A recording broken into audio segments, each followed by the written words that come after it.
अंग्रेज़ी को बोलने, पढ़ने और समझने के लिए जो सबसे महत्वपूर्ण शब्द होते हैं यानी कि वर्ड्स होते हैं, उनको आप यहाँ पर सीखेंगे। ये सारे के सारे वर्ड्स जो है बिल्कुल बेसिक लेवल के हैं और आप कह सकते हैं कि एडवांस लेवल के भी हैं, क्योंकि इनका इस्तेमाल आपको जब भी आप अंग्रेज़ी को बोलना सीखेंगे, ठीक है, और जब भी आप लिखना सीखेंगे तो इनका कॉन्सेप्ट आपको क्लियर होना चाहिए। ये सारे के सारे बिल्कुल साधारण से शब्द है, लेकिन इनका अर्थ कौन सी सिचुएशन में, कौन सी परिस्थिति में हम करते हैं और किस तरीके से हम इनका इस्तेमाल कर सकते हैं, वो सारा कंप्लीट आप यहाँ पर सीखेंगे तरीका। तो कौन से वो वर्ड्स हैं मोस्ट इम्पॉर्टेंट, तो चलिए देख लेते हैं। तो यहाँ पर सबसे पहला जो वर्ड है वो है कैन, CAN, कैन। कैन का जो मीन है वो निकलता है सकता है, सकती है या सकते हैं। सकता है, सकती है या सकते हैं, ये सेंस देता है कैन, CAN, कैन। तो इसका इस्तेमाल किसी भी इंग्लिश के वाक्य में जब हमको बताना हो या फिर हमको बोलना हो, अंग्रेज़ी में इंग्लिश में बोलना है, हमारी योग्यता या क्षमता बताने के लिए कि मैं यह कर सकता हूँ, मैं वह कर सकता हूँ, तो आपको कैन का सहारा लेना ही लेना पड़ेगा। कैन का आपको यूज़ करना पड़ेगा। इसका कोई सब्स्टिट्यूट नहीं है। इसके स्थान पर आप किसी और वर्ड का इस्तेमाल नहीं कर सकते। तो अपनी योग्यता बताने के लिए, अपनी एबिलिटी बताने के लिए, क्या क्षमता है, क्या करने की क्षमता है, यह बताने के लिए आपको कैन का यूज़ करना पड़ेगा। जैसे कि यहाँ पर पहला एग्ज़ाम्पल है, वह खाना बना सकती है। तो सकती है से आप समझ जाएंगे कि यहाँ पर खाना बनाने की क्या है, योग्यता है उसमें, वह खाना बना सकती है। तो शी आप फिर बोलेंगे कैन, शी के बाद आपको कैन ही लिखना होगा। शी के बाद यानी सब्जेक्ट के बाद आपको कैन का इस्तेमाल करना है और फिर जो आप काम कर सकते हैं यानी कि cook food, she can cook food, वह खाना बना सकती है, ऐसी योग्यता है उसमें। आप ऐसे भी बोल सकते हैं कि मैं खाना बना सकती हूँ या फिर मैं खाना बना सकता हूँ, आई कैन कुक फूड। मैं लिख सकता हूँ, आई कैन राइट। मैं बोल सकता हूँ, आई कैन स्पीक। मैं दौड़ सकता हूँ, आई कैन रन। मैं तैर सकता हूँ, आई कैन स्विम। तो इस तरीके के वाक्य बनाने के लिए आपको कैन का सहारा लेना पड़ेगा।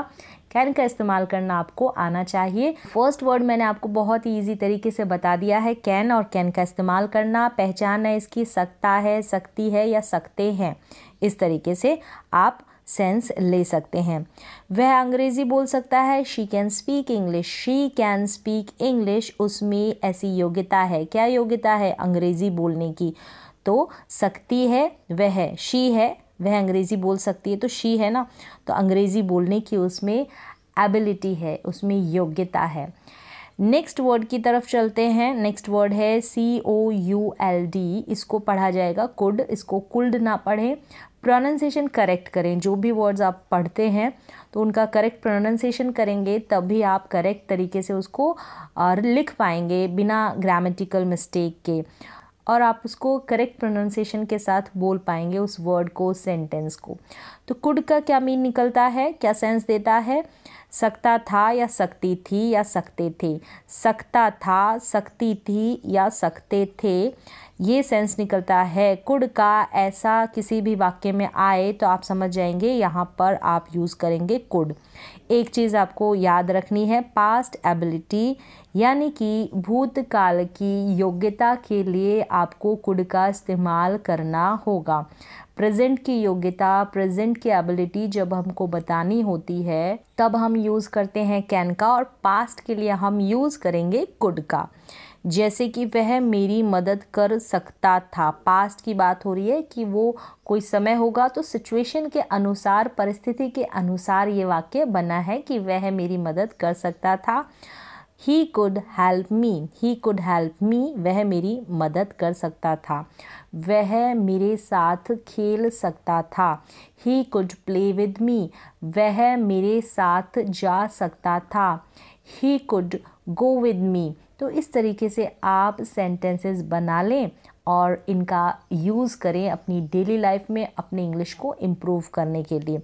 तो याद रखना है आपको, यहाँ पर कुड का यूज़ हुआ है, कैन का यूज़ हुआ है, इनके साथ आप V1 यानी कि वर्ब की फर्स्ट फॉर्म का इस्तेमाल करेंगे, जैसे कि खेलना, पढ़ना, गाना, रोना, नाचना।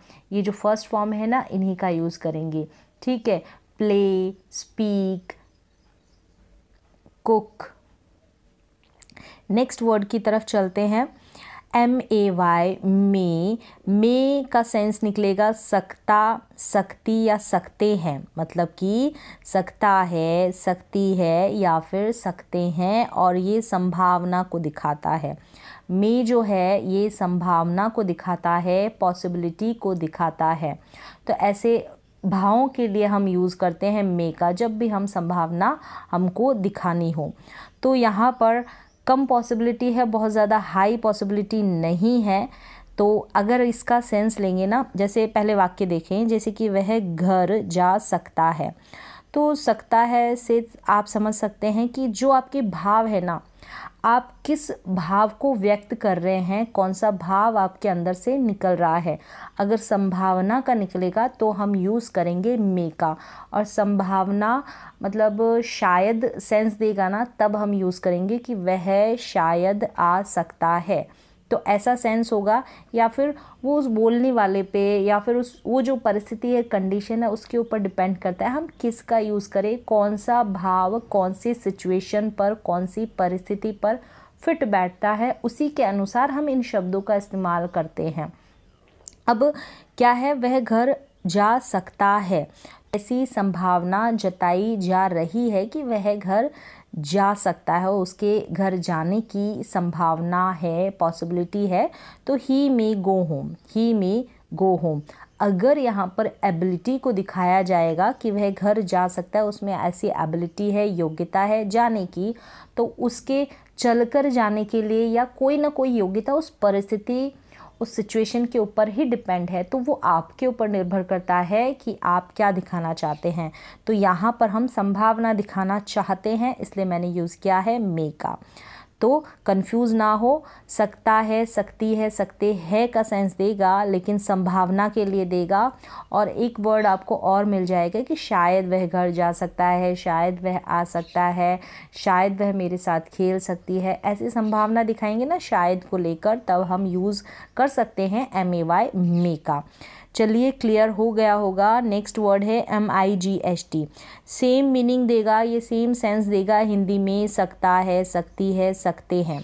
सकता, सकती, सकते, यानी कि सकता है, सकती है, सकते हैं, ऐसा सेंस देगा। माइट भी, इसको आप माइट पढ़ें, MIGHT, माइट।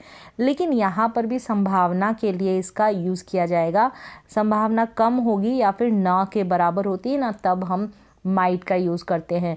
लेकिन और हिंदी में शायद ही का सेंस आ सकता है कि शायद ही वह घर आ सकता है, या फिर अगर हम बोलेंगे कि शायद वह घर आ सकता है तो हम यूज़ करेंगे मे का, और शायद ही या उसकी पॉसिबिलिटी ना के बराबर है तब हम यूज़ करेंगे माइट का। तो ये सारा का सारा निर्भर करता है उस वाक्य के ऊपर, जो बोल रहा है उसकी परिस्थिति के अनुसार कि वो संभावना कितनी जता रहा है। तो इस तरीके से आप इसका यूज़ करें। जैसे कि वह घर आ सकता है, वह घर आ सकता है, ही माइट कम होम, आ सकता है।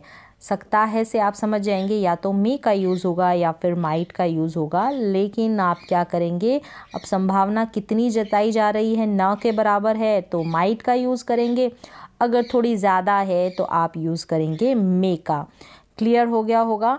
नेक्स्ट वर्ड है हमारे पास शैल, SHALL। शैल का जो मीन निकलेगा गागेगी के सेंस पर निकलेगा। शैल मतलब गागेगी। प्रबल इच्छा, ठीक है, तीव्र इच्छा होगी।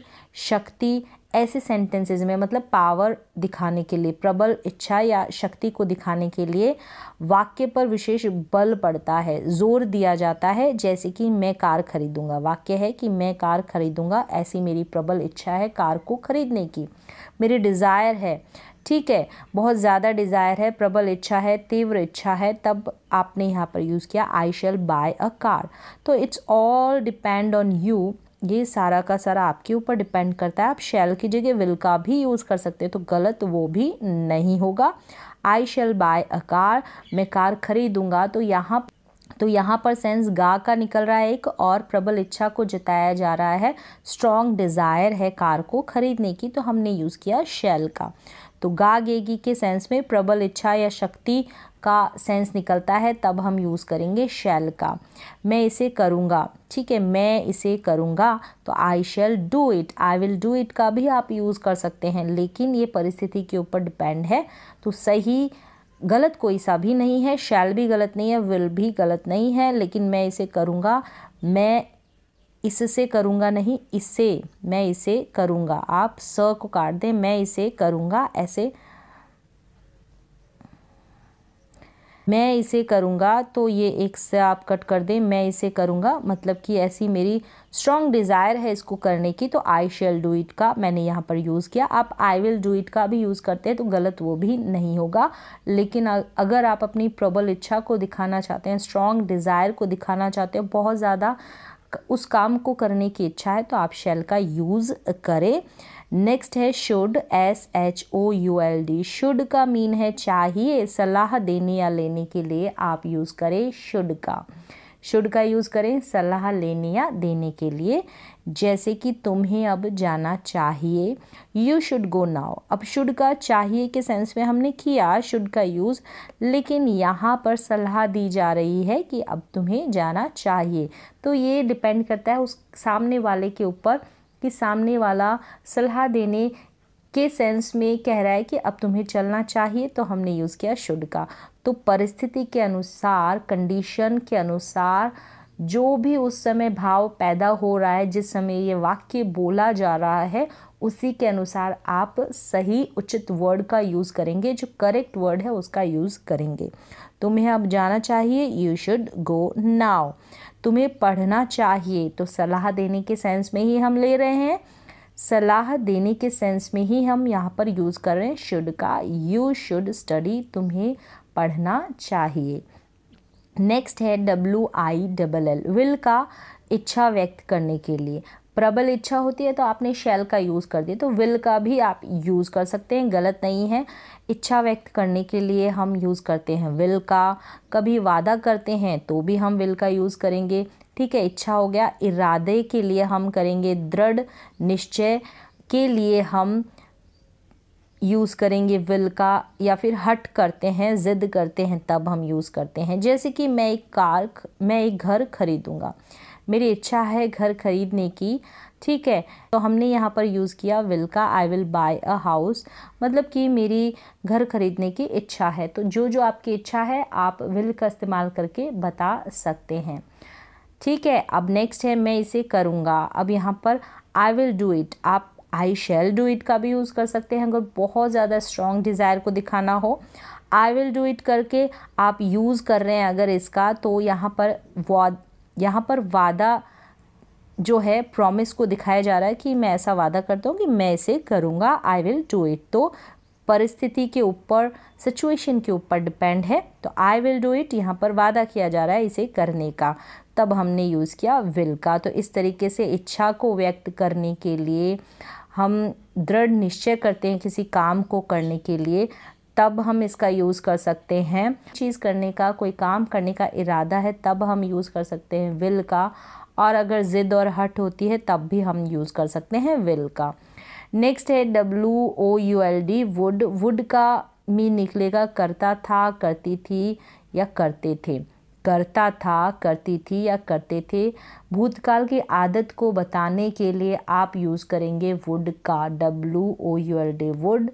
पास्ट की कोई हैबिट है उसको बताने के लिए आप यूज़ करेंगे वुड का। मैं गाया करता था, आई वुड सिंग। तो करता था से आप समझ जाएंगे कि ऐसा जो काम है गाने का वो पास्ट में किया करता था, ये जो मैं है वो। मैं कहानियाँ पढ़ा करता था, आई वुड रीड स्टोरीज़, में कहानियाँ पढ़ा करता था, आई वुड रीड स्टोरीज़। तो इस तरीके से आप यूज़ करेंगे वुड का। क्लियर है। नेक्स्ट है यूज्ड टू। अब यहाँ पर यूजेस नहीं लिखेंगे, आप इसको करेक्ट कर लें, यूज्ड है, यूज्ड टू का इस्तेमाल भी आप सेम सिचुएशन पे कर सकते हैं जैसे हम वुड का कर रहे हैं, जैसे कि वह मेरे साथ खेला करती थी। सेम सेंस देगा वुड और यूज्ड टू, करता था, करती थी या करते थे। पास्ट की, भूतकाल की कोई आदत है उसको व्यक्त करने के लिए हम वुड और यूज्ड टू का इस्तेमाल करेंगे। She used to play with me, वह मेरे साथ खेला करती थी, ऐसा वो पास्ट में किया करती थी। वह मेरे साथ पढ़ा करती थी, she used to study with me. इस तरीके से आप वाक्य बनाएंगे अंग्रेज़ी में और इसका इस्तेमाल आप कर सकते हैं अपनी स्पोकन इंग्लिश में। नेक्स्ट वर्ड है हमारे पास नीड। नीड का मीन है चाहिए या ज़रूरत है। चाहिए या ज़रूरत है के सेंस में आप यूज़ करेंगे नीड का, जैसे कि मुझे कंप्यूटर चाहिए, आई नीड अ कंप्यूटर, मुझे कंप्यूटर चाहिए, आई नीड अ कंप्यूटर। तो चाहिए, एक आपने देखा कि शुड के इस्तेमाल में भी हम चाहिए का सेंस ले रहे थे हिंदी में और नीड के इस्तेमाल में भी, लेकिन शुड की जगह हम क्या कर रहे थे, वहाँ पर सलाह देने के लिए हम शुड का यूज़ कर रहे थे। तो कंडीशन आप याद रखें, जो सिचुएशन है, जो परिस्थिति है, उसको ध्यान में रखें। और नीड का मतलब भी है चाहिए, लेकिन यहाँ पर कोई वस्तु या कोई चीज़ चाहिए, इस तरीके का सेंस निकल रहा है। जैसे कि उसे किताब चाहिए, ही नीड अ बुक। अब यहाँ पर आप ही शुड अ बुक का यूज़ बिल्कुल नहीं कर सकते हैं, ठीक है। तो उसे किताब चाहिए, ही नीड अ बुक। उसे पेंसिल चाहिए, ही नीड अ पेंसिल। उसे कॉपी चाहिए, ही नीड अ कॉपी। तो इस तरीके से आप और भी सेंटेंसेस खुद से बना सकते हैं, इसका यूज़ कर सकते हैं, नीड का यूज़ कर वाक्य बनाने की प्रैक्टिस करें। नेक्स्ट वर्ड है हमारे पास MUST। मस्ट का मतलब है चाहिए। तो सेम है, जैसे शुड में चाहिए का सेंस आ रहा है, मस्ट में भी वही आ रहा है, ज़रूर चाहिए, या कोई काम आपको ज़रूर करना चाहिए, तब आप यूज़ करते हैं मस्ट का, ठीक है। अब यहाँ पर ये जो है मस्ट, वो पॉसिबिलिटी को भी दिखाता है, संभावना को भी दिखाता है, जैसे कि मे और माइट ने दिखाई। लेकिन यहाँ पर जो संभावना होगी, पॉसिबिलिटी होगी, बहुत हाई लेवल की होगी। मतलब ये ज़रूर ही ज़रूर उस पॉसिबिलिटी को कंफर्म कर रहा है। जैसे कि तुम्हें बोलना चाहिए, ज़रूरी है तुम्हारा बोलना, तो यू मस्ट स्पीक। शायद कोई वो कंडीशन के ऊपर डिपेंड है कि वहाँ पर किसी बात की सच्चाई पता चल रही है, तो तुम्हें बोलना चाहिए, यू मस्ट स्पीक। ऐसी सिचुएशन या परिस्थिति के समय हम यूज़ करेंगे मस्ट, जहाँ पर पॉसिबिलिटी अधिक होगी, ज़्यादा होगी।